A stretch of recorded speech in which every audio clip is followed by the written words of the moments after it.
아모스 5장 23절, 24절 한 목소리 같이 봅니다. 내 노랫소리를 내 앞에서 그칠지어다. 같이요. 시작. 내 노랫소리를 내 앞에서 그칠지어다. 내 비파 소리도 내가 듣지 아니하리라. 오직 정의를 물같이 공의를 마르지 않는 강같이 흐르게 할지어다. 아멘.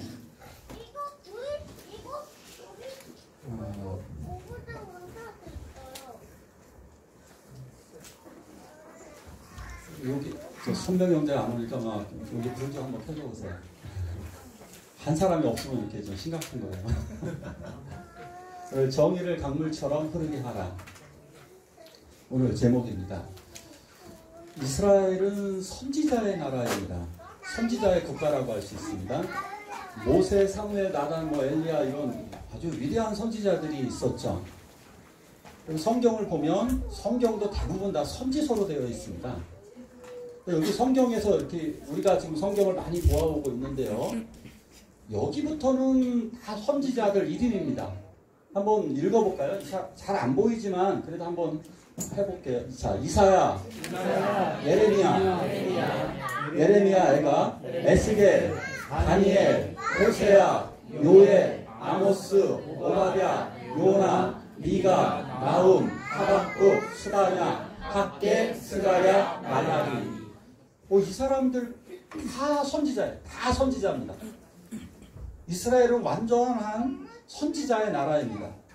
선지자를 또 어디까지 받느냐 하면 놀랍게도 이스라엘 사람들은 성경을 구분할 때 있어서 이것도 선지사로 봤어요. 요거 여호수아도 선지서예요. 이스라엘 백성들은, 그러니까 유대인들은 지금도 여호수아를 선지서로 알고 있고요. 여호수아도 선지서고, 사사기도 선지서고, 사무엘 상하도 선지서고, 열왕기 상하도 선지서입니다. 그러니까 그 유대인들은 그렇게 구분을 했습니다. 유대인들은 저것도 선지서로 봤습니다. 근데 창세기, 출애굽기, 레위기, 민수기, 신명기도 누가 썼나요? 모세도 선지자잖아요. 성경은 대부분 다 선지자다. 그래도 시편 이런 거 대부분 다 선지자가 썼잖아요. 시편도. 그러니까 선지자가 많이 쓴 거예요. 그래서 성경은 거의 선지자들의 말씀이다. 그래서 예수님은 구약 성경을 두 글자로 말씀하셨어요. 모세와 선지자의 글에 이렇게 말씀하실 정도였어요. 자, 이렇게 선지자를 우대하는 나라인 것처럼 보이는데 선지자들을 많이 잡아 죽인 나라도 유대인입니다. 심지어 가장 위대한 선지자 누구를 죽였죠? 예수도 선지자인데 예수도 죽였습니다. 예수도 잡아 죽이고 세례 요한도 잡아 죽였던 나라가 바로 이 유대인들입니다. 오늘 말씀을 배울 이 선지자 아모스 선지자, 이 아모스 선지자가 여기 선지자들이 보면 이렇게 북쪽에서 말씀을 전한 분들도 있고 남쪽에서 말씀을 전한 선지자들도 있습니다. 근데 이 백성들만 대상이 아니에요. 예전에는 혹시 여러분들 좀 기억하시나요? 지금까지 설교한 부분들이 사무엘 왕궁에서 말씀을 전했습니다. 주로 학생들 가르치고, 그 다음에 나단 선지자 왕궁에서 활동했습니다. 엘리야 어디서 활동했나요? 주로 왕에게 메시지를 전했죠. 엘리사 누구에게 전했죠? 왕에게 주로 전했어요. 그냥 궁중 위주로 다 전했어요. 그런데 나머지 선지자들은 대부분 다 백성들에게 직접 전했습니다. 백성들에게. 그러니까 백성들이 알아들어야 됩니다. 이거 왕하고 백성하고 똑같이 전했습니다. 왕에게도 전하고 백성들에게도 전한 사람. 이 성경책에 다 대부분 보면 다 왕하고 백성들에게 전했습니다. 근데 외국 사람들에게도 근데 전했어요. 아모스도 외국 사람들에게도 이야기했고, 요나 같은 경우는 아예 외국에 가서 하나님의 말씀을 전했죠. 외국에 아예 갔어요. 요나 같은 경우는. 자, 한번 말씀을 같이 한번 읽어볼게요. 시작. 유다와 후시아의 시대 곧 이스라엘 왕 요아스의 아들 여로보암의 시대 진전을 여호와 아모스가 이스라엘에 대하여 이상으로 말하였습니다. 아멘. 아모스가 언제 했느냐? 이스라엘이 멸망하기 50년 전에 이 말씀을 전했습니다. 아주 긴박했던 상황입니다. 대한민국이 50년 후에 멸망한다면 어떠시겠습니까? 많은 분들 중에 아마 나는 괜찮겠지. 근데 내 자식이 문제입니다. 특히 여기서 30살 미만 되시는 분은 50년 후에 100% 살아 있습니다. 거의.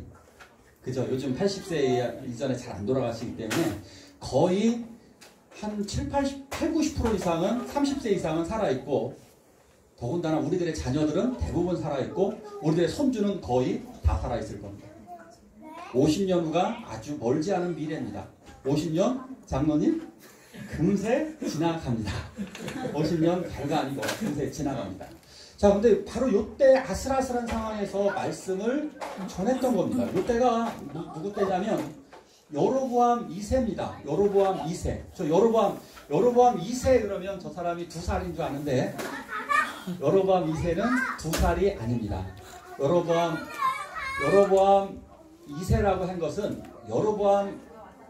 먼저 여로보암이 있었죠. 이스라엘의 가장 악독한 사람이 바로 이스라엘을 멸망시키게 한 장본인이 바로 여로보암이었죠. 근데 그 여로보암의 이름을 땄어요. 핏줄도 안 통하는 사람이 여로보암의 이름을 따가지고 자기가 여로보암이라고, 물론 아버지가 저졌겠죠. 저 여로보암, 이 여로보암이 또 문제가 되는 겁니다.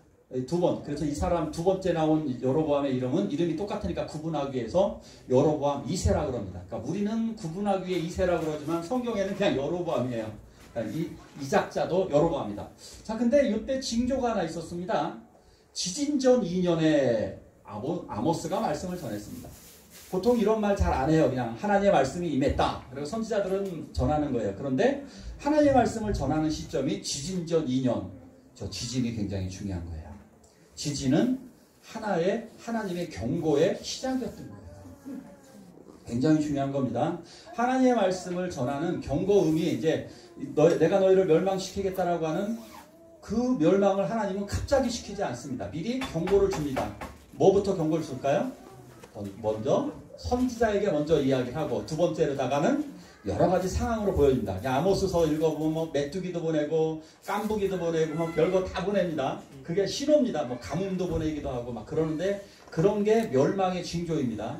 대한민국도 그렇게 봐야 되죠. 대한민국만 말하는 게 아니죠. 전 세계가 미세먼지, 뭐 여러 가지 전쟁 상황, 갑자기 그 군국주의, 이게 일본에 뭐 저러는 거, 이런 거 보면 멸망의 근본이 보이는 거예요. 저러면 일본이 먼저 패망할 수도 있는 거예요. 일본이 저런 나쁜 짓을 하는 걸 보면 일본이 먼저 망하겠구나. 핵을 개발하는 거 보면 북한이 먼저 불안하고 먼저 망하겠구나. 뭐 이렇게 알 수도 있는 거예요. 그런 징조를 볼 수가 있습니다. 자, 구체적으로 한번 어떤 말씀을 전해줬는지 한번 볼까요? 이 당시에 그 여로보암 때는 나라가 굉장히 부유했습니다. 여로보암 때 이스라엘의 거의 최고 황금기라고 할 수도 있습니다. 이때 주변 나라들을 아주 대부분 다 점령을 했습니다. 그래서 이 지역까지 이렇게 거의 다 북이스라엘 다 점령했고, 이게 남유다예요. 남유다는 오그라들어서 요만해졌고, 북이스라엘은 엄청나게 이렇게 나라 땅덩어리가 커졌습니다. 이때 무역이 활발하다 보니까요, 강국이 되었어요. 부자들이 굉장히 많아졌고, 부자들은 굉장한 부자가 많아졌고, 여자들은 사치가 굉장히 많아졌습니다. 사치의 나라가 됐고요. 집들, 호화주택들이 막 들어서기 시작했습니다. 누가 봐도 이스라엘은 쉽게 멸망할 나라가 아닌 것처럼 보였습니다. 지금이 대한민국 역사상 최고의 황금기입니다. 한국이 진짜 고구려를 다 합쳐도 역사상 이렇게 강한 나라가 있었던 적이 있었을까 싶을 정도로 지금 굉장한 강국이 되었습니다. 그러니까 대한민국도 지금 이 말씀을 보면서 깨달아야 합니다. 이 말씀부터 시작하겠습니다. 읽겠습니다. 시작. 여호와께서 내게 이르시되 아모스야, 내가 무엇을 보느냐? 내가 대답할 때 다림줄이니라. 주께서 이르시되 내가 다림줄을 내 백성 이스라엘 가운데 두고 다시는 용서하지 아니하리니. 아멘. 하나님이 가장 중요한 환상을 여러 가지를 보여주시는데, 중요한 환상 중에 하나가 다림줄을 보여주십니다. 다림줄을 딱 들고 있으면 건물이 기울어져 있는지 바로 서 있는지 딱 알 수 있죠. 만유인력의 법칙에 의해서 정확하게 땅으로다가 솟으니까 건물이 비뚤어져 있다면 정확하게 알 수 있습니다. 요거를 어디다가 했냐면 백성 가운데에 베풀겠다고 그랬습니다. 사마리아, 대도시 사마리아에 다림줄을 딱 놨습니다. 사마리아가 성이 기울어져 있었습니다. 건물이 기울어진 것이 아니라 그들의 삶이 기울어져 있었습니다. 그들의 생활이 기울어져 있었습니다. 즉 이것은 심판을 하시겠다라고 하는 하나님의 환상이었습니다. 하나님 보여주신 환상이었습니다. 도대체 그러면 이들의 죄가 뭘까? 다림줄을 띄울 정도로 완전히 기울어져 있다는 거죠. 보여준 거예요. 아모스에게. 자, 이스라엘은 이제 완전히 기울어져 있다. 어떻게 기울어져 있을까요? 뭐 때문에? 먼저 근데 이방 나라부터 손을 보십니다. 이방 나라부터 야 얘네들 내가 손볼 텐데 너 이방 나라 멸망하는 걸 보면 너희들도 좀 깨달아라. 그래서 먼저 이방 나라부터 보여줘요. 1장에서. 자 보십시오. 여러 나라들한테 계속 죄로 말미암아 심판당할 것을 말씀하십니다. 다메섹, 시리아. 야 시리아 니네 죄를 시리아 너희들 멸망시킬 거야. 가사, 블레셋 내가 멸망시킬게. 두로, 페니키아 내가 멸망시킬게. 에돔, 암몬 내가 멸망시킬 거야. 근데 죄가 몇 가지인가요? 서너 가지 죄입니다. 서너 가지. 어떻게 왜 그럴까요? 다 서너 가지 죄입니다. 서너 가지 죄로 이게 뭘까요? 죄가 가득 차고 많았다. 이거예요. 3 플러스 1입니다. 3은 뭐냐? 완전 숫자고 서너 가지니까 플러스 1. 너희들은 이미 이 세 가지만 가지고도 멸망한대. 왜 이래? 넌 이 세 가지만으로도 넌 죽었어. 근데 하나 더야. 이런 의미도 있고요. 또 하나는 3 더하기 4는 7. 7은 완전 숫자죠. 너희 죄가 너무 많아. 자, 근데 그 죄의 내용을 보면요. 성경이 아주 무시무시한데 인신매매예요. 그러니까 포로로 잡아온 사람들을 원래 여자들을 끌고 오면 어떻게 해야 되냐면 이스라엘 법은 어떻게 할까요? 외국에서 여자를 끌어올 수가 있어요. 전쟁 중에 이스라엘도. 그런 경우 어떻게 해야 될까요? 율법을 보면 끌어온 여자와 결혼해야 돼요. 그러니까 부득이한 거 하나님이 인정하시는 거예요. 너희가 여자를 끌어올 때는 그 여자를 아내로 삼아라. 부득이하게. 그래야 될 거 아니에요. 그건 여러분들이 보시기에 그건 전쟁 중에 그나마 정당하죠. 그죠? 원래 남의 나라에서 여자 끌어오는 게 잘못이지만 그래도 용서가 되는 건 그 여자를 내 아내로 삼아서 평생 사랑했다. 용서가 될 만도 하죠. 이해도 되겠죠. 그런데 그 여자들을 인신매매로 다 팔아버렸습니다. 이 나라들이 다 이런 걸 했어. 그래서 하나님이 용서하지 않겠다. 내가 너희들 정말 그건 안 되겠다. 내가 너희들 죄 3가지 있는 거 알아. 그런데 그 죄까지 했어? 그 죄까지? 이건 뭡니까? 이게 상상이 가십니까? 이런 일들이 상상이 가시나요? 이런 최악의 범죄를 저지르는 것들. 이런 끔찍한 범죄에 대해서 하나님은 심판을 말씀하셨습니다. 자, 그런데 이스라엘은 어떨까? 그럼 이스라엘은 어느 정도일까? 이스라엘, 이거 같이 한번 읽을까요? 시작. 사마리아 사람이 바사의 암소들아 한 말을 들으라. 너희는 힘없는 자를 학대하며 가난한 자를 압제하며 가장에게 이르기를 술을 가져다가 노리고 하지 않는다. 아멘. 정의란 무엇인가? 정의. 성경이 말하는 정의는 가난한 자를 압제하는 겁니다. 힘없는 자를 학대하는 겁니다. 힘없는 자를 학대하고 가난한 자에게 고통을 가중시키는 것. 이것이 바로 정의가 사라지는 불법입니다. 그러니까 정의를 세우는 것은 가난한 자들을 돕는 것입니다. 가난한 자들을 돕고 그들을 사랑하는 것이 정의를 세우는 성경적인 정의인 것입니다. 그런데 이스라엘은 지금 가난한 자들을 돕지 않습니다. 가난한 자들의 피를 빨아먹고 있습니다. 그래서 이거 말하는 내용을 보십시오. 바산의 암소들아. 바산의 암소들아. 바산이 어디냐면 여기 보이시죠? 여기쯤입니다. 이 바산은 고재명 선교사님이 저기 놀러 몇 번 가셨다고 합니다. 그 요르단입니다. 저기 가면 대관령처럼 아주 멋있답니다. 아주 멋있고 풀들이 자라가지고 아주 소돌이 그냥 터실해가지고 잡아먹기 딱 좋을 만큼 소들이 많이 있답니다. 지금도 그렇게 잘 키우고 있답니다. 그럼 고정영 교사님, 야, 다산의 암소들이 진짜였네. 그것을 확인해 주었습니다. 다산의 암소들, 예, 자기 배만 불리는 사람들입니다.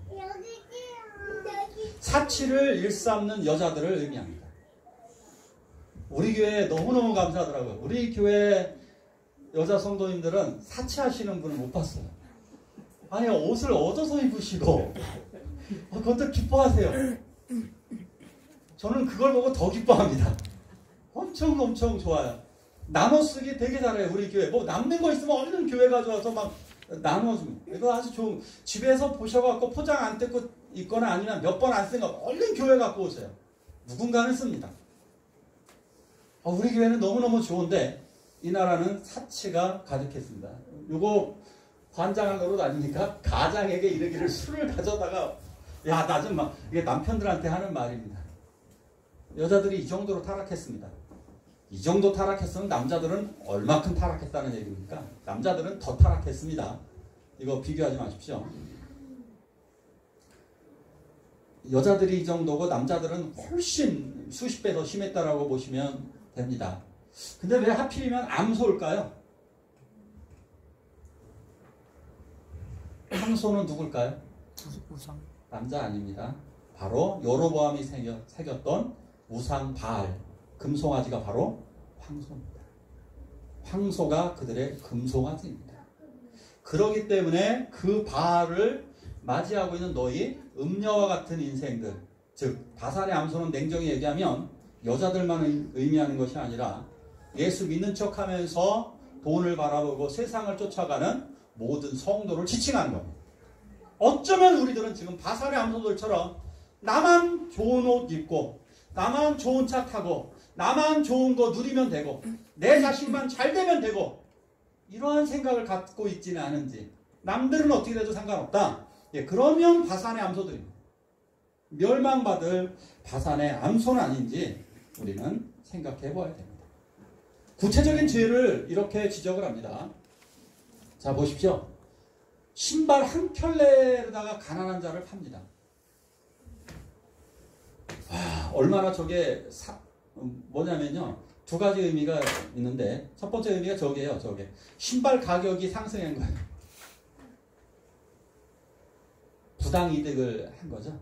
부당 이득에 가난한 자들을 살 수밖에 없는 상황으로 내몰린 겁니다. 또 가난한 자를 아주 저렇게 싸구려 취급하는, 가난한 자들이 많아지니까 저런 또 싸구려 취급하는 두 번째 의미가 있는 거예요. 신발 한 짝에 사람이 팔립니다. 요즘 신발 한 짝이 얼마입니까? 신발 한 짝에 사람이 팔릴 정도의 가난한 자가 저기 많아지는 세상이 되어버리고 말았습니다. 아까 이게 가장 부유했는데 가장 가난한 자도 이렇게 많았습니다. 요거 보십시오. 전당 잡은 옷 위에 누우며, 옷을 얼마나 돈이 없으면 곡식이 필요할 거 아니에요. 먹을 것을 위해서. 뭐가 돈이 없으니까 어떻게 합니까? 겉옷을 벗어서 줍니다. 나 곡식을 주세요. 겉옷을 벗어줍니다.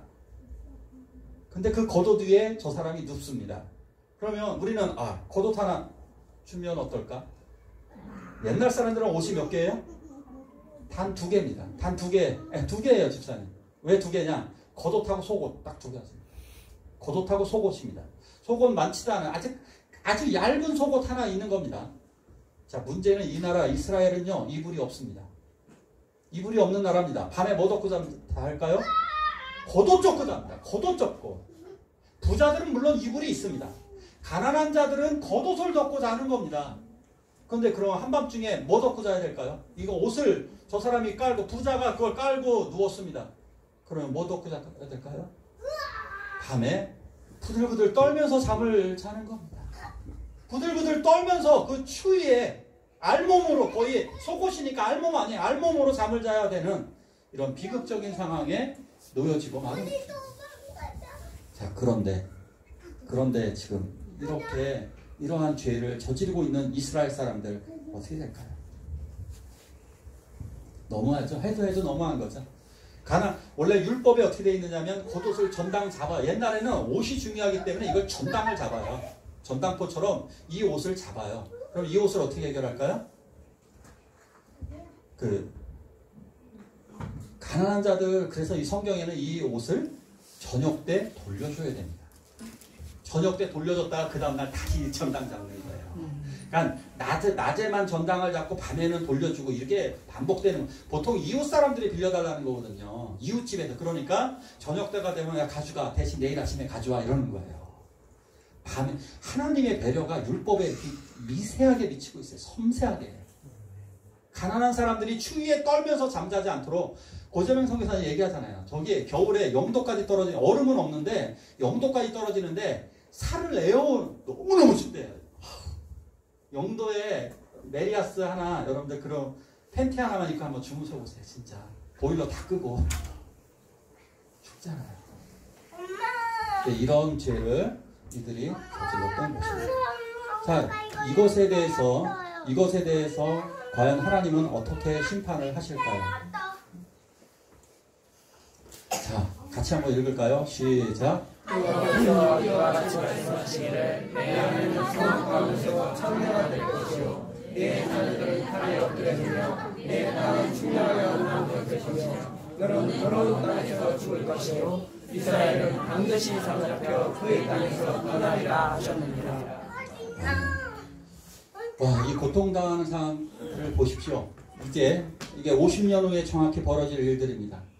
아내는 창녀가 될 것이요, 자녀들은 칼에 죽을 것이고, 땅은 나누어질 것이고, 그리고 너는 죽을 것이고, 이스라엘은 사로잡혀 끌려가리라. 너무 심한 거 아닐까요? 심하다는 얘기는 뭐예요? 야, 지금 정신 차리라는 얘기예요. 지금 제발, 이런 얘기잖아요. 제발 좀 아모스서에서 이렇게 얘기해요. 나에게 와, 돌아와. 제발 좀 내 말대로 정의 좀 세워, 이거예요. 딱 두 가지예요. 나에게 돌아와, 그리고 정의 좀 세워. 이 일들이 50년 후에 성취가 되어지는데 그들은 이렇게 포로로 끌려갔습니다. 아수르로. 포로 한 곳에 끌려가는 거 아닙니다. 여기저기 다 가족들을 흩어나가지고, 그리고 심지어 이 북이스라엘에 외국인들을 거주시켰습니다. 그래서 사마리아 자체, 북이스라엘을 해체시켜버렸습니다. 그러니까 한국의 사람들을 70%는 외국으로 끌고 가고, 외국 사람 70% 갖다가 한국을 이렇게 만드는 거예요. 이 나라를 쑥대밭을 만들어 놓습니다. 끌고 갈 때 어떻게 끌고 갔을까요? 성경에 보니까 이렇게 되는데, 아랫입술과 코를 꿰어갔대요. 갈고리로다가 아랫입술을 꿰고 코를 꿰어가지고 끌고 갔습니다. 이게 코를 꿰어가는 거 누구한테나 하는 짓인가요? 소한테나 하는 건데, 그렇게 그들은 끌려가고 말았습니다. 이것을 막을 방법은 하나입니다. 막을 방법을 제시했습니다. 막을 방법 바로 마지막 여기에 있습니다. 같이 읽습니다. 시작. 내 것을 앞에서 그치지어다. 내 입가소리도 내가 그치 아니하리라. 오직 정의를 불같이 공의를 말하지 않는 강같이 기다리게 할 것이다. 아멘. 정의를 강같이 흐르게 하면 살려주시겠다는 겁니다. 희망이 있습니다. 정의를 강같이 흐르게만 하면 내가 너희를 살려주겠다. 근데 지금의 상황이 어떠냐? 나는 지금 내 노래소리 하지 마, 너 찬양하지 마, 이겁니다. 더 심하게 22절에는 그렇게 나와요. 예배 드리지 마, 이렇게 나옵니다. 너 예배 싫어, 나 네 예배 받기 싫어, 나 네 노래소리 듣기, 네 찬송소리 듣기 싫어, 이렇게 얘기하는 거예요. 하나님이 진짜 원하시는 예배가 뭐냐? 제가 여러 번 말씀드렸습니다. 가끔 많은 목사님들이 예배를 소중하게 생각하십시오. 근데 그 예배가 이 예배를 얘기하는 거 아니에요. 목사님 조금 실수하시는 거예요. 진짜 예배는 나가라는 거예요. 나가서 진짜 정의를 세우라는 거예요. 하나님의 뜻대로 살아가는 거, 그게 진짜 예배라는 거예요. 근데 자꾸 착각을 하는 거죠. 이 예배는 뭐예요? 그 연습이라고 그랬잖아요. 이 예배는 연습이고, 이것은 여기서 우리는 하나님의 말씀을 듣고 다짐을 하는 거죠. 순종의 다짐을 하고 회개를 하면서 나는 그렇게 살지 않겠습니다라고 나가면 바르게 살아야 되는 거죠. 나가자마자 죄를 짓는 것이 아니라 나가자마자 그 죄 짓지 않는 삶을 살아가는 거예요. 바로 이 예배를 얘기하고 있는 것입니다. 동생을 이제 가끔 집에서 보면 동생하고 이제 막 싸우죠. 동생하고 아주 치열하게 싸웁니다. 동생 때리고 나서 와갖고 얘기합니다. 엄마 생일 축하 노래 불러줄게. 생일 축하합니다. 부모들 어떻게 하십니까? 어우 너 노래 진짜 잘하네 이러십니까? 싸우지나 마라. 제발 좀 싸우지나 마라. 스케이트 안 해줘도 좋고 노래 안 불러줘도 좋으니까 제발 싸우지나 마라. 맞습니다. 하나님 지금 그렇게 말씀하시는 겁니다. 제발 난 너희 노래소리 싫어. 너 찬송소리 싫어. 내가 진짜 원하는 것은 정의가 강물처럼 흐르는 거야. 이렇게 말씀하시는 거죠. 저는 성경 말씀 설교를 할 때 누구를 제일 많이 생각하냐면 대안이를 제일 많이 생각을 해요. 대안이가 알아들을 만한 설교를 하자. 놀랍게도 대안이가 못 알아듣더라고요. 세례교육하면서 물어보니까 뭔 말인지 모르겠대요. 그럼 어떻게 더 쉽게 할까? 대안이하고 우진이를 보면서 좀 설교해야 될 것 같아요. 자, 오늘 따라 하십시오. 이제 아모스 하면 그냥 한마디만 하자고요. 다른 건 몰라도 하나는 외우자고. 자, 아모스 정의. 아모스 정의. 아모스 정의. 아모스 정의. 이제 외우신 거죠? 아모스는 정의예요. 아모스는 정의를 말했어요. 아, 조금 더 길게 할까요, 그러면? 정의를 흐르게 하라. 정의를 흐르게 하라. 정의를 흐르게 하라. 정의를 흐르게 하라. 아모스 정의를 흐르게 하라. 정의를 흐르게 하라. 마이크 샌델 교수가 정의란 무엇인가? 이분은 거의 이걸 읽어보면 간단하게 이렇게 얘기하는 거죠. 개인의 정의보다는 공동체, 많은 사람들의 정의를 세워라 이러는 거죠. 그러니까 많은 사람들을 위하는 게 정의라고 이야기를 했습니다. 그렇습니다. 정의라고 하는 것은 결국 다른 사람을 위한 것이어야 됩니다. 내가 생각하는 옳고 그름에 관한 문제가 아니라 다른 사람을 위하느냐 위하지 않느냐, 그것이 사실상 정의입니다. 저는 제가 정의를 자세히 알려드릴게요. 약한 정의가 있고 강한 정의가 있습니다. 약한 정의는 뭐냐? 옳고 그름입니다. 해서는 안 될 것과 해야 될 일, 이런 것들이 약한 정의라고 말할 수 있습니다. 그래서 너 잘못됐어 지적해 주는 것, 그것은 비교적 약한 정의. 성경이 말하는 강한 정의, 다시 말합니다. 진짜 정의가 있습니다. 진짜 정의. 진짜 정의가 무엇이냐? 그 정의는 바로 사랑의 실천입니다. 고통을 당하는 자들에게 나아가는 것입니다. 그것입니다. 저는 지난주에 목사님들을 만났습니다. 이제 목사님들을 만났는데 우리 교회에서도 설교를 해주셨던 강보경 목사님이 여수에 내려가서 목회를 하시는데, 와, 40명 정도밖에 안 되는 교회가 1년도 안 돼갖고 지금 200명이 넘어서 부흥이 돼가지고 막 신문에 나는, 기독신문에 났습니다. 기독신문에 나는 것을 보면서 그걸 간증을 했습니다. 그래서 모임을 나누면서 와, 놀랍다. 왜 우리 교회는 부흥이 안 되지? 이런 순간적인 생각을 했습니다. 근데 이 말씀을 준비하면서 저는 확실하게 깨달은 거 하나가 있습니다. 저는 고통당하는 분들에게 나아가야 된다는 것입니다. 저는 지난주에 고통당하는 분을 딱 3분을 만났습니다. 정말 고통당하고 있는 3명을 만났습니다. 그분들 만나면서 정말 느낀 것이 바로 이것입니다. 바로 그분들이 나를 필요로 한다는 사실입니다. 우리들 진짜 정의를 흐르게 하는 것, 그것은 바로 지금 이 시간도 고통을 당하고 있고 힘들어하는 분들, 아파하는 분들, 그분들에게 나아가는 것입니다. 우리 이 시간 기도하길 원합니다. 눈을 감으십시오. 눈을 감고 기도하길 원합니다. 눈을 감고 기도하길 원합니다. 우리 이 시간 고통당하는 분들에게 나아가시기를 원합니다. 고통당하는 분들에게 나아가셔야 됩니다. 그리고 그들을 생각하십시오. 지금. 그리고 우리 주님 부르면서 우리 기도하시겠습니다. 주여!